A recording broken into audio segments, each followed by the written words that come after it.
Welcome to the Elite One Recruiting Show. Hey, welcome to the Elite One Recruiting Show.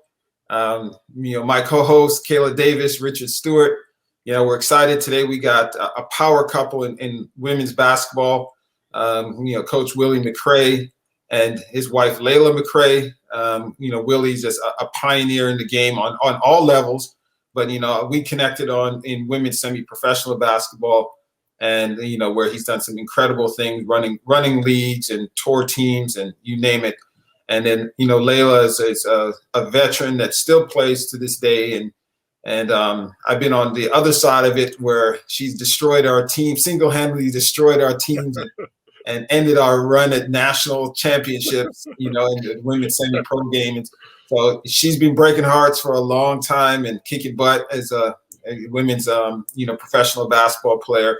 And so we're excited to have them on because, we want to hear from them, not just their journey, but how, any advice, direction, anything that can help support, women, anybody actually that's trying to aspire to be, to stay in the game playing professionally. So we're going to bring into the studio, Willie and Layla.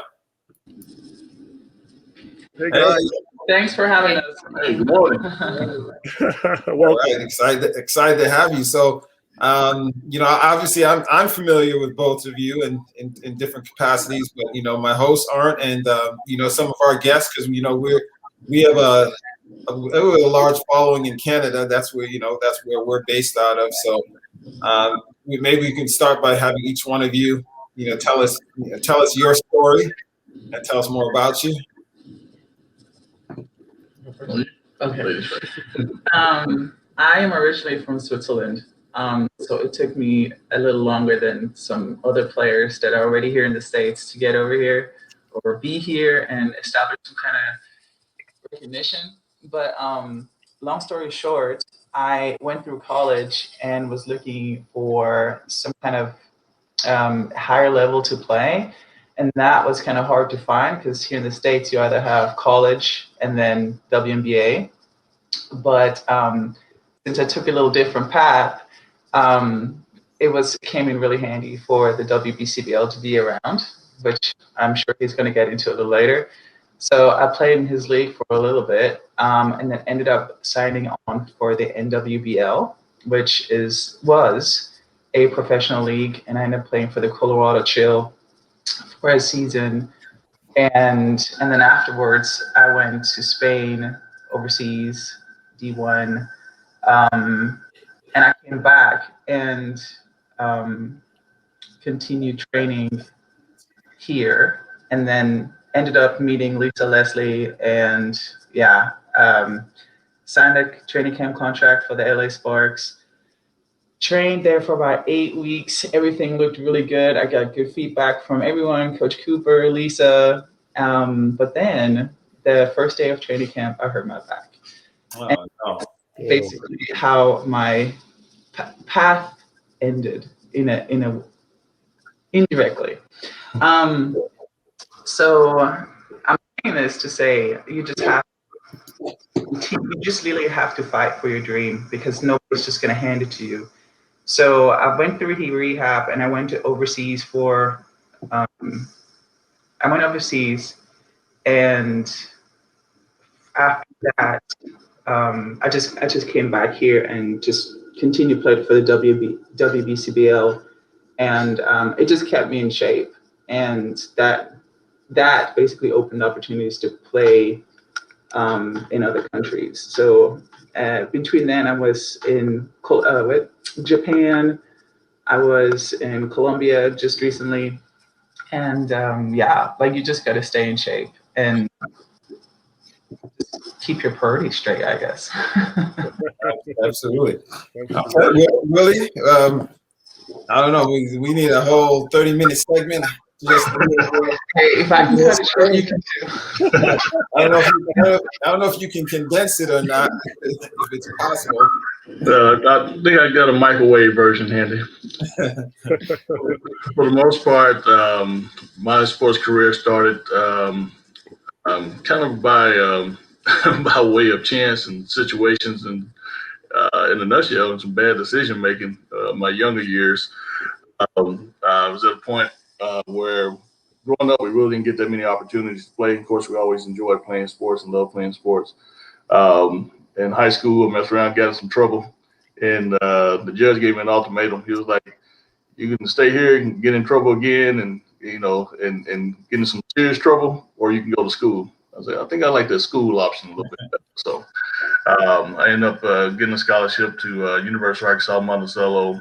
Played there, then transferred to UCA 2 years later, University of Central Arkansas.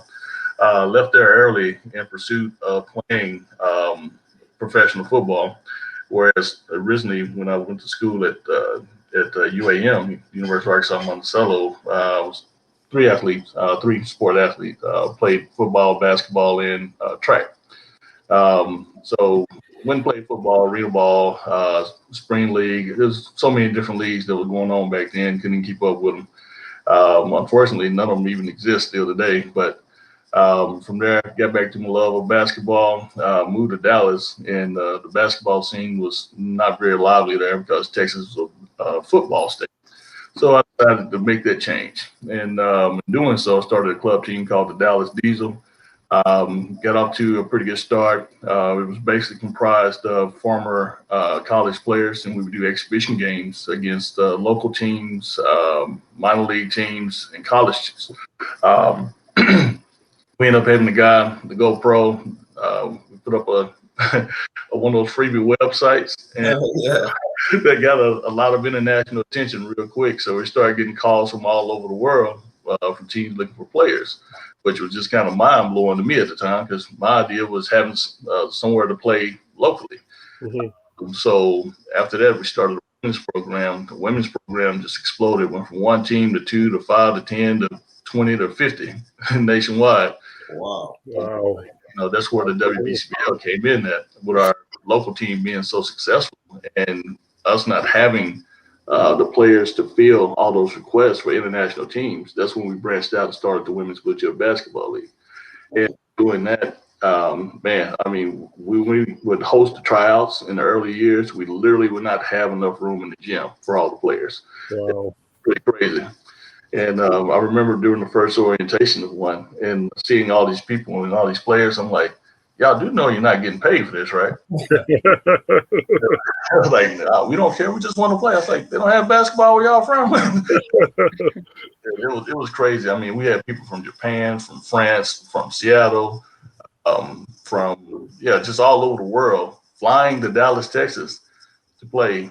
And I was like, man, we gotta take it. We gotta do something about this. And in my mind, I saw it as a problem. It wasn't enough opportunity, and that kind of tied into my background as well. When I was growing up, there wasn't enough opportunity to play. We didn't have the large AAU circuits and all those things that are taking place over the years. So this kind of where the wave for the WBCBL came into play. And of course, with our teams getting the recognition that they had, we had a lot of former WNBA players, a lot of international players, a lot of players fresh out of college. And the concept behind it was to give players a chance to play on a competitive level that didn't get that opportunity to go play professionally. So it was mostly the college players from JUCO to NCAA D1 that didn't get that opportunity to get looked at by a WNBA team. And it's Wayne can tell you it was something else, man. The talent level was nice. Let me jump way ahead because I read your wife's bio, and she was the Swiss high jump champion, and you married almost a dual sport athlete, but you married a track and field person. I did the same thing. I married the NCAA triple jump champion. You know what I'm saying? Willie, you and I got to get together, brother. We got the same stuff going on. So, it's cool, man. I'm glad that you're here, and I just want to learn some stuff from you, and so we can help our audience, Willie, in terms of how we help more people in terms of basketball and women and men. Because I remember in my situation, I always noticed that women were having a hard time finding places to play and leagues to play in. Right. And so my first question to you, Willie, is when you started the league, how did you go about structuring it, and to give people opportunities, and how did you go about doing that? Okay. Well, I'm going to take it back a step too. Now, when I first started, I had no interest in women's basketball. I understand. You may want to save that one. Like, at least pretend you had a little bit of interest. And let me tell you how this all changed. The only time that I watched women's basketball is when I had like a relative playing, or a friend playing, or something like that. Right. And, when I moved to Dallas, because where I was from, it wasn't a lot of women's basketball going on here in Arkansas. So when I moved to Dallas, and of course, going from gym to gym, I ran across a group of young ladies that all played college ball that I found out later. And I was just kind of on the sideline watching. I was like, man, you really don't see, a group of women playing ball at the gyms, Mm-hmm. And man, they were good. They were going at it. I mean, dang, they play like dudes. Yeah, like, man, they play better than this dude. True. And that really sparked my interest in it. So, after they finished playing, I talked to them a little bit to find out, a little bit about them, and, find out one was a former WNBA player. One was a current WNBA player. Some were still in college, and some were, fresh out, and some were heading to college from high school. And I was like, wow, I had never seen women play at that level before. So that just, opened my eyes to just how skillful the game of women's basketball, really is. And then to go on to kind of get things started, I had to basically create the environment. So we would rent a gym, and we would have open gym as well, and just, networking, going from gym to gym, all the rec leagues, the Boys and Girls Club, to the YMCAs, to just going to every that I can, posting up flyers and inviting women to come and play. Mm-hmm. And of course, when social media started picking up, I mean, that really helped us out greatly. Okay. If it wasn't for the internet and social media, then, we'd still be in that one gym with nobody knowing about us. Okay. Wow. Okay. Well, what's interesting before I sort of make our connection is that, Kayla, I mean, we're in 2021. I mean, what opportunities are there, for young women? You are making decisions in terms of your future in the game. What opportunities were presenting themselves for you, and is there a limited amount? So I think it was already kind of touched on a bit when it comes to when you finish college, whether you start playing in Canada or in the United States. It's usually overseas, WNBA, either you're drafted or you could potentially get a contract in terms of for like a camp. And other than that, your options are pretty limited. There's different levels of playing in overseas. So there's potential that you could start at maybe a lower level league. But if you don't get that interest automatically in terms of having an agent and doing all that, then you're kind of in a position where they have a couple, I think the right word for it would be maybe like evaluation camps that I've heard of throughout the years in certain cities where all professional players go out there and they kind of do like a combine and a game type of thing. And then through that, agents are able to watch people and maybe get in touch. But it is definitely one of those scenarios where if you're not on that path immediately because of your stats or maybe where you're playing and not getting a lot of exposure, you're going to be in a tough situation if you're trying to play after school and if you don't have those immediate options of either playing overseas or in the WNBA. So, you know something, Layla, I was just thinking about you. I remember, and Willie says he had no interest in women's basketball, but hey, you know what? When I was growing up here in Toronto, we grew up in a little community, in a community center. There were some girls who were really good basketball players, and they played with us guys, Layla. So I'm going to ask you a question, so you can help the audience. Do you think it's beneficial for young ladies to play with the men? What do you think there's plus and minuses to that? And what do you feel would be the best route now during COVID for women to be able to market themselves? Because COVID, you can't travel across borders right now. Ontario, Canada is shut down. So that's one of the two-part question. Do you think it's beneficial for ladies to play with men? Because when I was growing up in the community center, we had girls play with us. When I went to St. Joe's, it kind of separated a bit. girls had their time, the men had their time. But I played with girls when I was playing 5-on-5 pickup in my community center. Layla, I picked a girl who was a decent, and she went to the corner and I dished it to her, and she knocked down those shots. Other guys discounted them, and I kind of not making myself out to be a hero or anything. I'm just saying that I thought I'm a basketball guy, and I was from young, I had basketball mind, so I pick a girl that I knew could shoot the ball. But I don't know if it benefits. You can help some people there. All right. Yeah, that's a good question, Richard. I do think it's beneficial just because the men play faster, and it just they kind of present you with unexpected things that you don't usually see in women's basketball too much, unless you play in a specific level, like a higher level. Mm-hmm. Yeah, it exposes you to things like they're faster sometimes, or they're just more athletic, and you have to kind of adjust and think quickly. Yeah, that definitely helps improve your game. In terms of playing overseas, I mean, yes, a lot of borders are closed, but I mean, if you're looking to go play anywhere, there are some borders that are still open. Like, I wouldn't say that everything's completely shut down just yet. But even so, like, let's say your wings are clipped and you can't get anywhere, like, just stay in shape.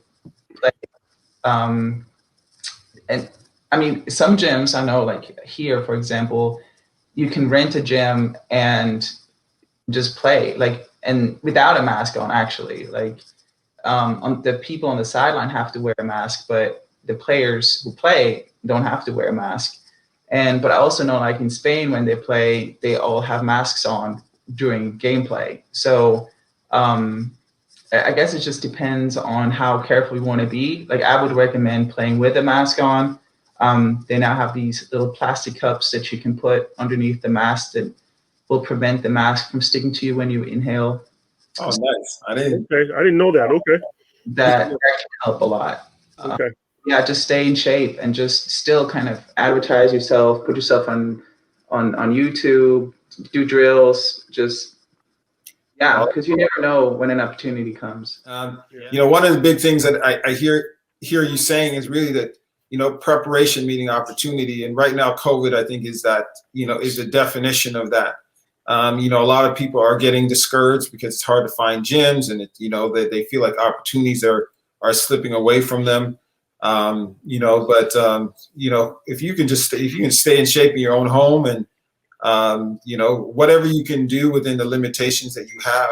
And I think for us, with the Elite One recruiting platform, I think that was something that we, felt like, okay, we're gonna throw another sort of tool in there that might be able to help, something in addition.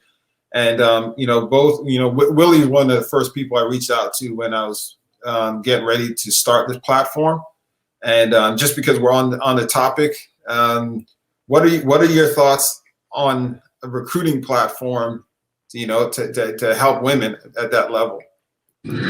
Well, the tool that you guys have been developing, I think is definitely can play a major role in it. And for the most part, the marketability of a player is going to be. Okay. No, wait. Yeah, you can start again, Willie. We edit. Don't worry. Yeah, you can start again right now, or as soon as you're settled. No problem. I think for the most part, the program that you guys are putting together will definitely be an asset to helping that marketability, because it gives the I guess you can say an online resume and profile and video for it to be seen, and that's where we'll come in at, as well as helping promote it, doing the marketing of it. One of the things that I think a lot of players forget about is that the buddy system is still alive and well. It's all about networking.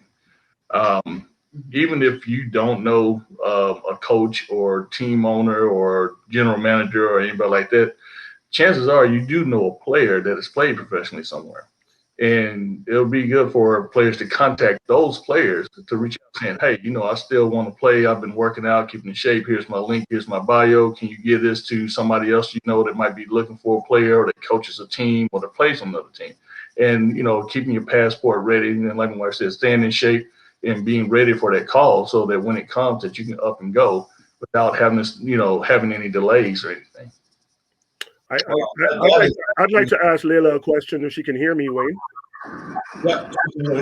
Hey, Layla, one of the things that's transpiring now, when I watch basketball on YouTube and stuff, they're now highlighting girls dunking the basketball. I know Lisa Leslie could dunk it. You said you met her and worked with her. Now the game of women's basketball, I think, is being pushed to a more athletic sphere. Because for years, over the last 40 years, women's basketball has been known as a fundamentally sound game, right? And that was something that was a plus. Now, here's where I have a two-part question for you again, just like someone on Meet the Press or something. Do you believe that that's a good thing, where women are now being marketed in a way to say, hey, this game is more athletic, number one. Number two, the backstory behind that now, the way women are being marketed is to get butts in the seat, because I believe women should be paid the same. However, in every aspect of life, women should get the same pay for the same work. However, if 20,000 people come to watch the men's game, a men's team play, 20,000 people, and 10,000 people come to watch a women's game play, the economics, that's where the difficulty lies. And I don't know if anyone really wants to talk about it. I don't want to be that's fine. I'll be the bad guy. But if you have 20,000 people come to watch a men's game and 10,000 people in a women's game, the money has to come from somewhere. Now, does that money come from ESPN, CBS, NBC, TV contracts? There's a way to remedy it. I have an idea. However, I want to hear your thought process on those two things: the marketing for athleticism and the pay situation, and how you look at it. Oh, thanks for unmuting me. Good question. Okay, so in regards to athleticism, I do think that the women are getting more athletic just because they're exposed to more technology. Better skill training, and all of that. So all that helps. Now, I wouldn't go as far as to compare women's basketball with men's and say that we're just as athletic. No, I don't agree with that statement. But I'm not, it's obvious because women just have a different type of build, and we are wired differently. That's as far as I'm going to go with that one. Okay. In regards to the pay, it is true. The women are not attracting as many viewers just because we play differently. I think for viewers to be interested in women's basketball, you have to understand the game. That's right. Where we shine, right? Yep. If you don't understand the game and you're really just sitting there to watch entertainment, dunking, and all this stuff, then yes, you're going to be sitting there watching men's basketball. I agree.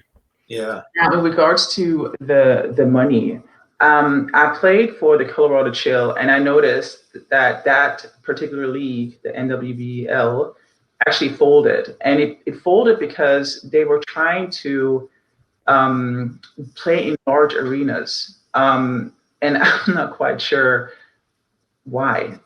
So the Colorado Chill team itself, I think, did a really good job with in a smaller gym. Okay. The gym was always full. Yeah. Players were required to go to schools and really volunteer for the kids to get to know you. You read to them, you help them with schoolwork, you give them free tickets so that the parents will have to take them there. Right?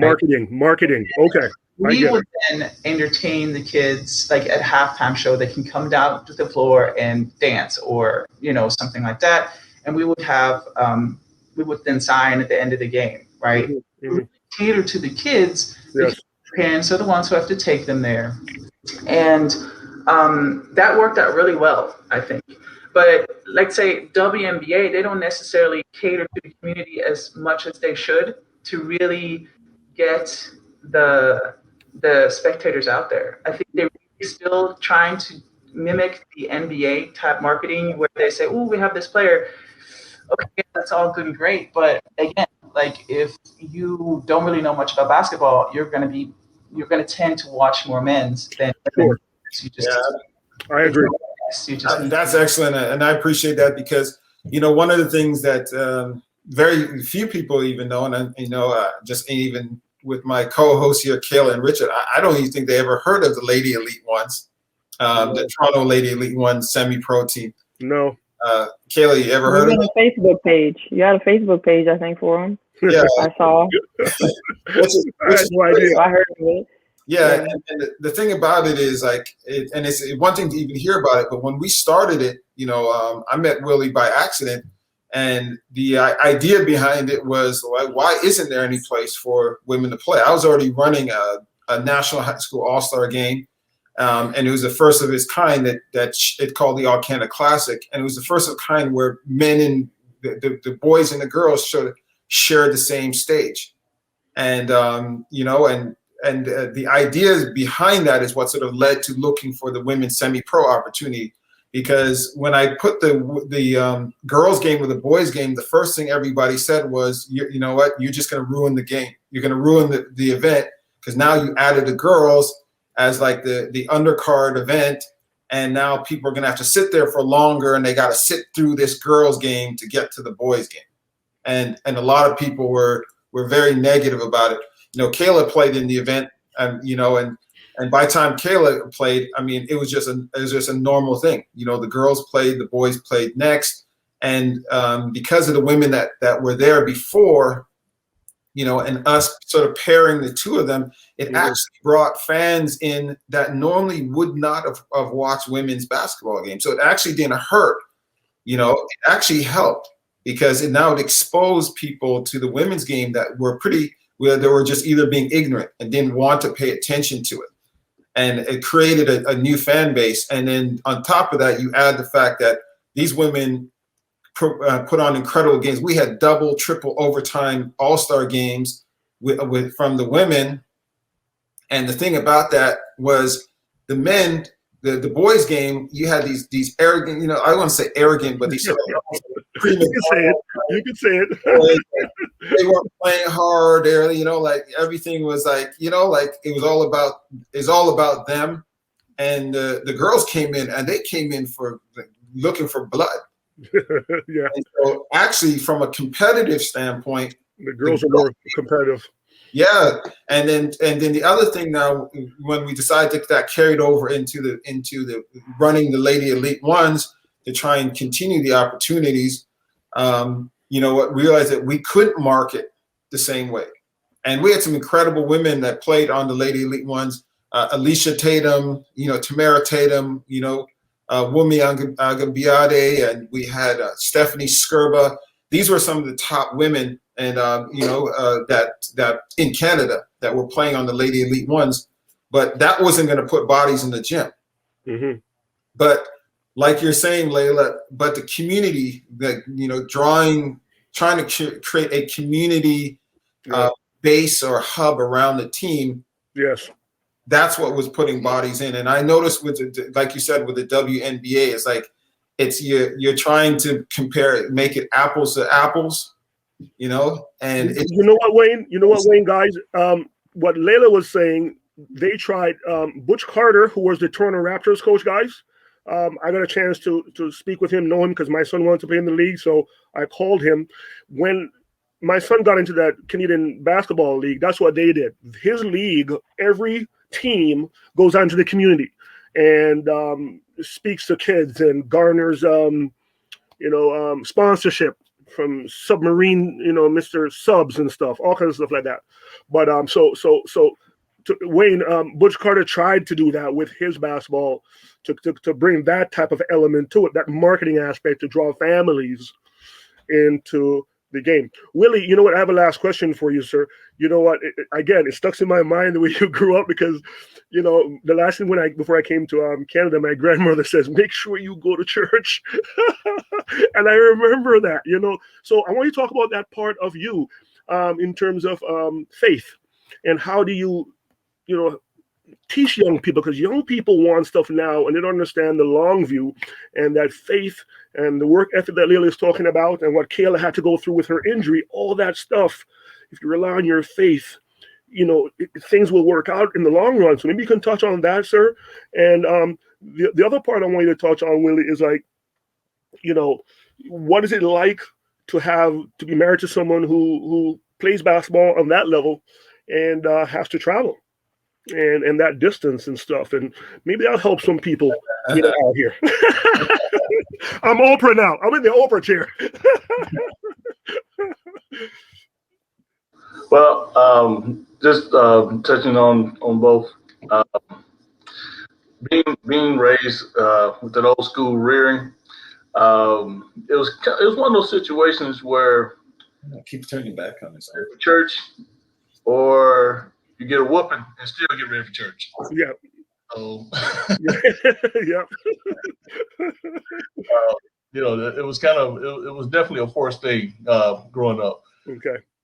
But as I got older, I learned to understand why. And without that foundation, the foundation of faith and going to church, and, you know, of course, we didn't really learn that much in the regular service, but Sunday school was more of a school setting. It was more academic side of, you know, learning the history of, you know, the Bible and everything. And in our church in particular, we had some former college professors that were teaching our youth Sunday school classes, in which we didn't understand the you know, all the big deal about everything when we were kids. Of course, we just want to play, man. We were sneaking out between intermission, going to get some candy and stuff, you know. Our biggest concern was not getting caught by the ushers. And as I got older, you know, we you know, started to realize just how big of a role faith comes in that when you're facing hard times and adversity, you got to have that foundation. You know, without that foundation, man, a lot of people, you know, they basically just lose their mind because they don't have anything to fall back on. And then too, with the way that we grew up, it wasn't like we had luxuries, you know. It was one of those situations too where we didn't know that we were poor, you know. You know, so that, you know, when the adversity, you know, hard times came around, it was like, oh, we had it worse than this growing up, you know. Yeah. And again, that's where that foundation of faith coming in at, where, you know, my grandmother instilled in us that, you know, no matter what's going on, you know, there's still something better ahead. You know, there's still going to be a light at the end of the tunnel. You know, just go through whatever that storm is, you know, and you'll learn from it and you'll grow from it. You know, instead of trying to dodge things and go around things, it only makes that path longer. Whereas, you know, Willie, on that point, Willie, it's the same thing. Parents will call me and say, you know what, my daughter or my son, they hurt their knee, they hurt this and they're that. And the first thing that comes to my mouth is injuries are part of sport. Let them know that Coach Richard said that. Injuries are part of sport. You really don't know what their faith situation is in the home. To let them understand that it's part of a process, right? It's part of a process that you have to go through adversity in order to get to the other side of something better than yourself. Sorry to interrupt you. Continue. Oh, no problem. Oh, yeah, you're definitely right on that. And I was fortunate through high school and college that I never had any major injuries until my first year of playing pro ball. Okay. You know, and when it happened, of course, most times athletes look at it like, man, my career is over. You know, how am I going to bounce back from this, or can I bounce back from this and whatnot? I've always had the mindset that nothing could stop me. I mean, literally, that was my mindset all the time. It never mattered who I was playing against, no matter what my situation was or whatnot. I just had that mindset that nothing was going to stop me. And I did my rehab, came back, you know, and continued to play. I've had torn hamstrings. I've had fourth-degree sprains, you know, where every ligament tore up my ankle, but I didn't stop me. And the thing I regret, though, was not being smart about it, not doing more research on it, because I continued to play too soon, which caused more damage, which prolonged the full recovery. But, you know, I still had that mentality. It didn't stop me, and I continued to play pro sports. Yeah, you know what I wanted to touch on with you and bring you back to the question about you and Layla and the distance, and because I remember once, and people have told me this before, that they're going away to a scholarship. So a young person now is getting a scholarship to go to the States or getting a scholarship to go somewhere, and they have a boyfriend and a girlfriend, and the boyfriend and the girlfriend are saying, well, you're leaving me on this, and all those emotions come into play, and some people make bad decisions. If I'm going to go to university, get a degree and better my life, and you're there for me, I know you're coming back, then, but if you're telling me, oh, this and that, and then you're thinking about, should I even go? Those things are serious things for kids. And that's why I touched on relationships and what it means and how you can help some kids in saying, hey, you know what do you guys do? How do you guys handle that distance and stuff that happens? That's why I want to help some kids with that. Gotcha. My advice to kids in regards to the relationship aspect is you have to be in agreement. And it's almost like a business situation in a way, to whereas you sit down, you go over your pros and cons, you go over your expectations, and you want to make sure that it's something that's going to be feasible for the relationship. Now, with our situation, most of the traveling my wife did was prior to us getting married. So, okay. A big issue with that or anything. But even after we got married, most of the traveling we did together, Nice. games, the international games and whatnot. And then there were a couple of times where, she would go play for our national team in Switzerland. And I mean, of course, we're all for it, and then even most recently, we went down to South America. We were able to go as a family, which of course, was a big plus. But, again, I would say that the teamwork is what makes the difference, because you got to realize that you're going for the same goal. Okay. Thank you.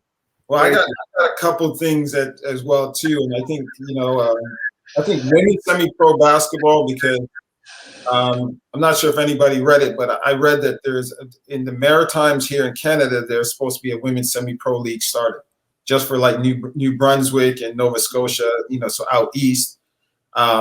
Recently I noticed there's a lot of tour teams happening. Again, I'm saying, Kayla, did you ever play on a tour team, or have you heard of any of the tour teams? No. Well, I'm just curious, how beneficial are those? Is one better than the other? I mean, in terms of, in your opinion, like, the women's semi-pro game, is there something about that we should be trying to at least build that for the women's game, or is the pro, the pro tours, is that the better exposure opportunities, post college, post university? Either one of you, just your thoughts on those two. Well, personally, I think a little of both. You got to have something on the local level, like nationally, in regards to work on, in regards to developing. And with the pro tours, I think that's where the most inspiration comes from, as far as like when a player gets a chance to take a trip and play against teams in different levels they've never played against before, and see different countries and whatnot. It opens up their minds for more opportunity.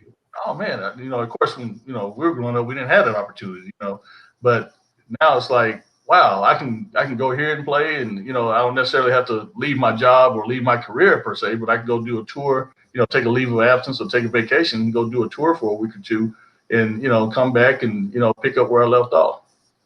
Yeah, I think that's good. So, Kayla, why do you think we don't have, or it's late coming? I know my struggles in trying to make it happen 10 years ago in Toronto and even in Phoenix, but why do you think it's missing from our Canadian basketball community, like these types of or more of these opportunities, if there needs to be? I would probably just say demand, a combination of demand for it, and then just people not even knowing that it's an option.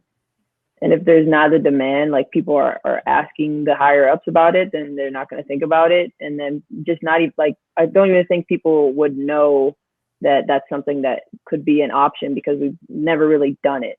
So it just really takes somebody that's interested and wanted to be able to put women on that platform. Like when I'm out here, recently when I came back from Atlanta, I've been doing some stuff with Hoop Queens, which she's a great platform in terms of she's letting college players that come back, former pros, high school players that are just trying to get some work in during this time. Like I've been to a few runs.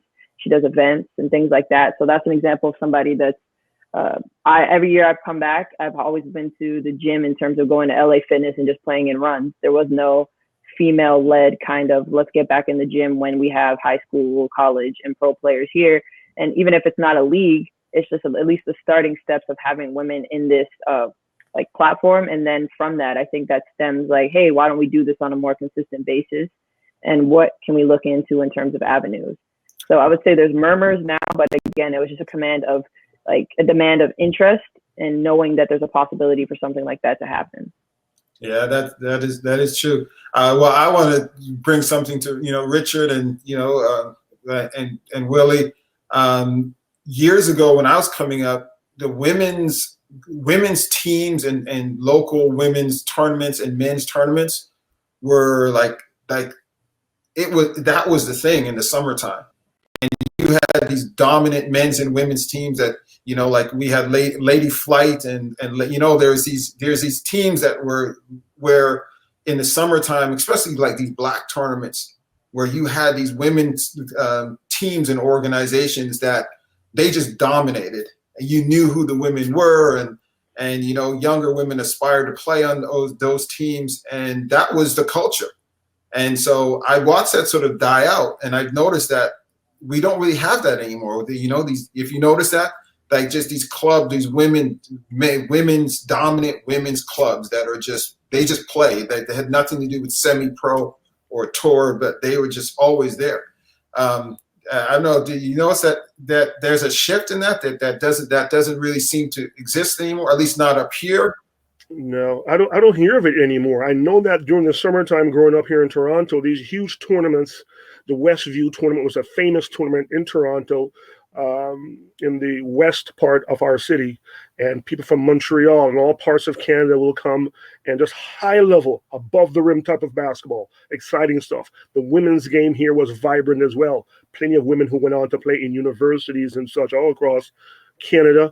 One lady I know that went to West Virginia. So the game was vibrant. Now, like I was saying to you guys before, Layla and Willie, Kayla, it seems as if something has happened where there's not a lot of that happening, and I'm wondering what the culture, what's happening, what's changing when I'm seeing some high level skilled women basketball players. I've coached quite a few. There's a girl at Wake Forest right now. There's one at Northeastern that I coach. There's a lot of girls that I've trained who have gone on, and they have skill. So I think it's incumbent upon some of us to try and rekindle that. And that takes resources, gym space, which is at a premium now. You're looking at something like $90 an hour for gyms out where I'm at, which is to the west of the city, guys. Crazy stuff. So, and there's only a finite amount of extra dollars or discretionary income, they call it, to do basketball. And that's another excuse to stop women from getting in there. But I think if we get this thing, if we can find a way, I think it'd be beneficial for young girls and stuff. I mean, even for Kayla, who had an injury, we didn't even talk about I don't know if Layla had an injury. If Kayla would have mentioned, about her injury and what mental state she had to go through and what she thought of and how that's going to help young ladies. And so having her as a commissioner for a women's league, imagine what that would do to help other girls. So there's so much stuff that we should be thinking about and doing, that we look at and we go about our daily lives and don't see how it impacts the youth and the opportunities that they have. I can actually have a quick question, or even just some more feedback in terms of, I know, Willie, you can probably attest to this, when you're creating a league, and I know you mentioned it before, and one of the words that stuck out was competitive, right? It's something that when you are having those ladies out there, you either want them to come out with the experience of, oh, I'm getting better, or this is something I'm getting something out of. And I think in terms of Toronto, there's a shift of less recreational basketball once you're done playing in terms of school. So if I played at university and nothing came out of it, I know a lot more people that just don't really play anymore. In terms of if they're not playing professionally, I know a lot of people that go over for a year or two and like, hey, being away 8 months, I tried it, I did it. But in terms of resuming normal life, they'd want to do that in terms of getting a job that is not basketball related. But then after a few months pass by, they're like, hey, I would actually like to get in the gym and stay in shape. So it's just framing it in a way like someone with your expertise. I can assume when you first started, you didn't have an absence of people coming to try out, but just creating it in a way that it's professional, comes across professionally in terms of the league itself, and the players and the caliber of talent reflect of what you're trying to show on the floor. So I think those are some of those things where someone like you, when you if you came into a situation where we're at now, it's one, getting people that are, it's not recreational because it's professional, but just framing that in terms of, hey, this is an avenue where it's going to be competitive. Like there's women's leagues all the time where there's people that have had different levels of basketball. So how do we make it universal so that this is taken seriously and not just something that I do every now and then when I feel like it. So. Well, and that's right on point. That was definitely one of the things that we had to adjust to early on. And with our first club with the Dallas Diesel, everybody had 9 to 5s, and we did have a lot of players that went overseas for a year, and and either didn't like it or just And that's one of the biggest things that I've seen over the years, and the shift and everything was burnout.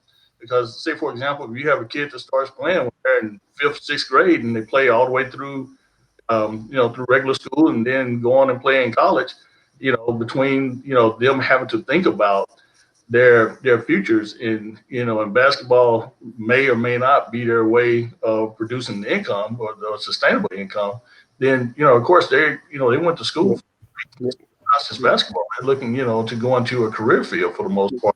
Thinking about retirement and thinking about starting families, and and so basketball takes a back burner, most of the time when a player gets to that stage. And one of the things that we did with Dallas Diesel is try to remain as flexible as possible. And we tried to model the league after it as well. Say, for example, we had some players that couldn't make it to a Tuesday night practice because some of them were coaches. Then we had some that couldn't make it to a Wednesday night practice because some of them had, were still in school. So basically, or at church, we had open practices. So we have our core players that are coming to work out and whatnot. And as well, we would have it open for other individuals with experience to come and play too, which they didn't have to necessarily commit to be part of the team, but that opportunity was there. And that way we were able to keep numbers in the gym. Because if not, then, man, our practices, we would have, 3 or 4 or 5 people. And I'm like, well, man, it's hard to kind of get a good practice in when you don't have enough to scrimmage against and whatnot. And then too, like, we had babysitters. Like, there you go. I mean, it's not like they will come from work, change, and have their child in the car, right? So we some kind of way where we would have babysitters during the practice. Wow. And in terms of like playing overseas, like, I know it's you have to kind of juggle your priorities, right? If basketball is the thing that you want to do, you only have so long to do it, really. Like, it's you're too old and nobody's going to want you. True. Your career. But like, in that stage, if you are in that kind of situation, like, yes, you're going to go overseas and you're going to make money and it's going to be tax-free. But like, what you do with it really determines how you're going to end up at the long run, right? So like what I did, I saved it. Like, I challenged myself every month to say, hey, with how little money can I get by, and save it all so that when I come back, I have something in my pocket, right? And all your friends are working and they're buying their thing. Yeah. Feel like, oh man, maybe I should like just, so, but if basketball is truly what you want to do, stick with it. Be smart with your money, because it's only going to last for so long. And at some point, you are going to have to pick up a job. It would be a shame to pick up the job early and then regret your decision later, because it's truly too late. Yeah, I would say that. Well, I mean, before we wrap up, I mean, I wouldn't be able to wrap up without talking about the Dallas Diesels women's team and the Phoenix Lady Elite Ones. My women's semi-pro team in Phoenix have we've taken some terrible losses from the Dallas Diesel at the hands of Layla. The women on our team are going to be watching this. I'm going to be sharing this, so I think it's worth it for us to at least just acknowledge that. And so Layla Layla crushed some dreams. I'm just going to give you a couple situations that made you probably one of the most, I wouldn't say hated because there's such a respect for you, but just you hurt a lot of our feelings. So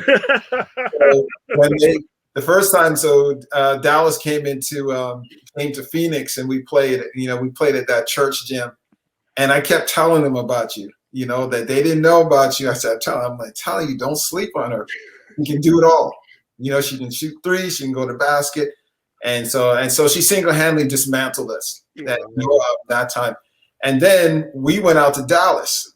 And getting out to Dallas was a big deal. And we thought, okay, we just got Brianna Gray. She just left. I forget what school was. Weber State. So we had some young legs, and we were like, yeah, we got them this time. We go out to Dallas, and it's the same thing. Same thing. And the last thing I got to mention is the most heartbreaking thing that you did to us. We made it to nationals. So we won the West, and we got out to nationals is it North Carolina or South Carolina? North Carolina. North Carolina. Yep, Charlotte, North Carolina. And guess who we got in the first round? Layla. Layla in the first round. But things were going in our favor. Mm-hmm. We had our pro. She's about 6'2" pro. Megan Mullins, and she's a thoroughbred. Again, very young. And guess what? We had them on the ropes. There was like minutes left, and then if you remember what happened, it was the score clock. Something happened with the shot clock, and Layla was in foul trouble. So it was perfect, like it was ours. And then the shot clock went out, and I think it must have lasted for like 5 minutes. And I had the option of saying, hey, we'll continue without the shot clock. And I went ahead and agreed, and it was just enough rest time. Layla come back, and she absolutely destroyed us. I think Willie plugged that clock out. Willie was back there, plugged the clock out. Willie, that was you. I just want to, I want to acknowledge that, and Layla, I think for the women on my team, can you just give us some feedback on what you thought about our competitiveness, who we were as a team, because I think it would make us feel really good to know that you guys actually were felt like you were on the ropes or threatened by us in any way. Nah, be a Kobe. Nah. Like Jordan. What? I don't really remember that. Great answer. No, you gotta pick our spirits. Lift our spirits. It's like, remember when Gary Payton said he got Jordan? Jordan was like, that's what you should have done, Layla. Yeah, you don't got anything for us?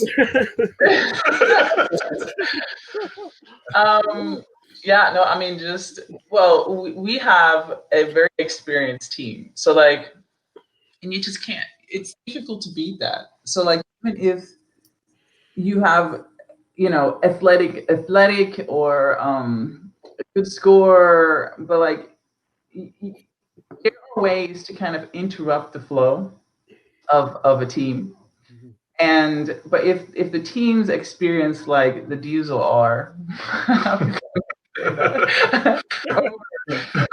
it's tough to beat because we've been through all sorts of situations and we just kind of gel even harder. It's even more so. If you put us in a harder pinch or in more of a pinch, we get stronger just because even if we're exhausted, even if we're in foul trouble, there is, how do you say this? There's just, we're not going to let go of the. No, you're not. And I think the experience has a lot to do with it. We just kind of know where they are on the floor. We don't have to think anymore because when you're tired, you can't think, but you have to think. So you don't have to think when you're playing with an experienced team. You do. It's just muscle memory at that point.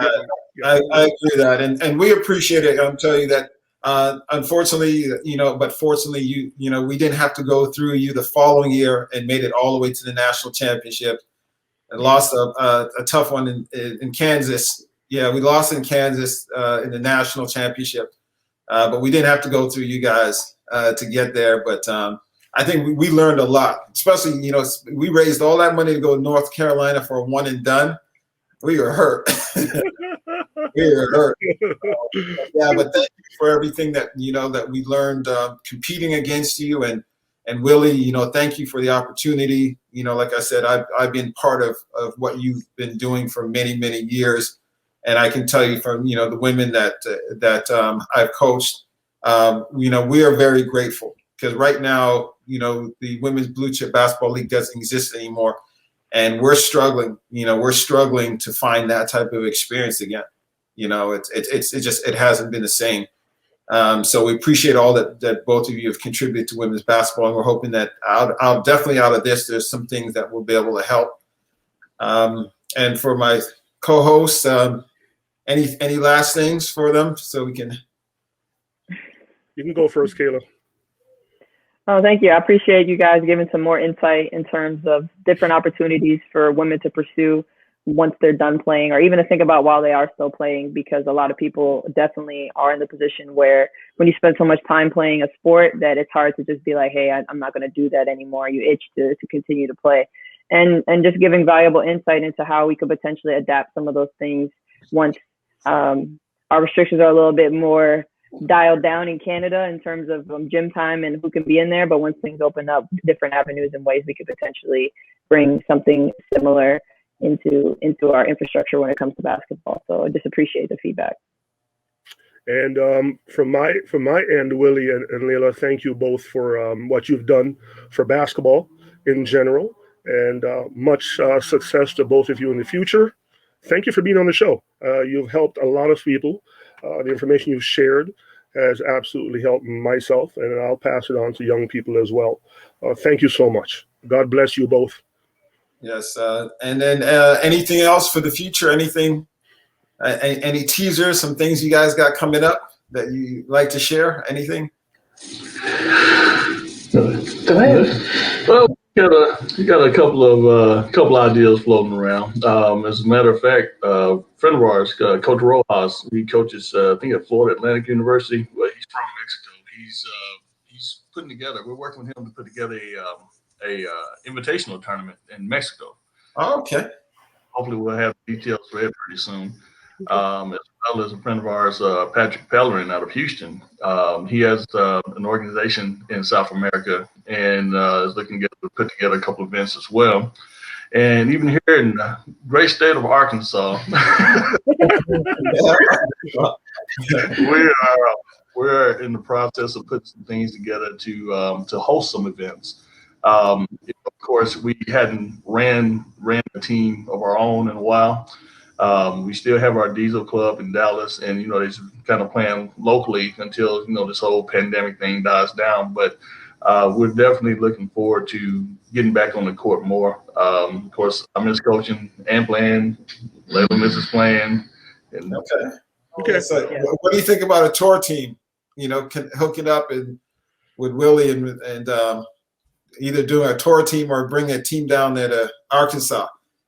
Why not? Why not? Great idea. I don't see why not. Yeah. Okay. Great idea. All right. Well, awesome. Well, thank you both very much again. And that's it. That's the Elite One Recruiting Show. I think this is our fourth show. So we're just getting into our groove. So it's really, really great to have you on in the early stages. We'll see how we do later on. We'll invite you back another stage. So that's it. Thank you, guys. Thank you. God bless you. Thank you. Thank you. Hey, God bless you too. We appreciate it.